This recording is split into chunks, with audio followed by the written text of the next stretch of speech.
दोस्तों है वेखो छोटे जट आ रहे जे सामने तुहानू नजर आते होंगे रेहड़ी दे उत्ते बैठे दे। एक दा नाम असद ते एक दा नाम मैनू भी नहीं पता।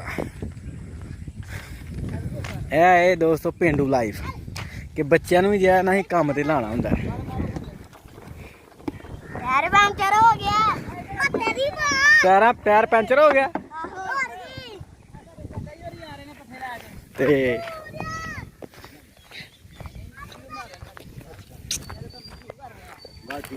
ते ऐही लाइफ है दोस्तों साडे पिंड दी लाइफ इंज दी हुंदी कि सिंपल। ते आ एक जट साहब अगे जा रहे ने, इन्हां दा मैं जा रहा अज इंटरव्यू लैन, नाले पैलियां दा नाले मैं कहा चलो नाल इन्हां मैनू बिस्कुट खवाया ते नाल एक क्रीम रोल भी खवाया ते नाल लैके जो असीं हुण चले।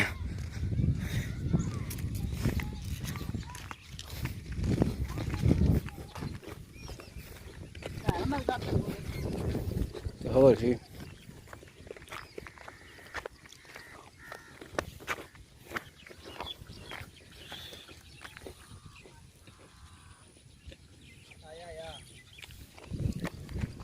मच्छियां है ने कल ला उत्थे मैं वेखे ही आना है सही है।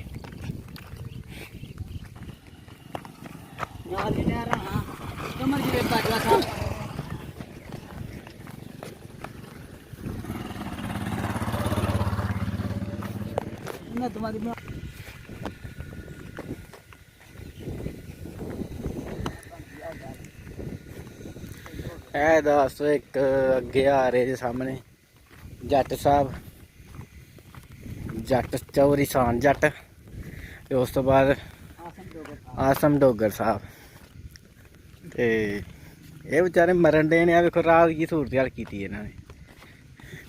यार मैं वाहवा देर बाद आया इधर ते इलाका भैन च भुन छड़िया इन्होंने।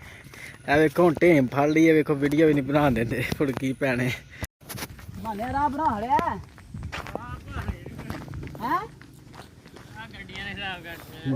राह खराब है। मैं दोपहरी आया, मैं दोपहरी इधरों दी आया तो भाई साहब जी मोटरसाइकिल पाए दा अड़दी ही मिट्टी। आहो ओहदे कोल रूटर फराओ, ये भी गल सही है, रूटर ना पतराया। ते ऐ वेखो दोस्त बिच मोटर लाई दी इन्होंने।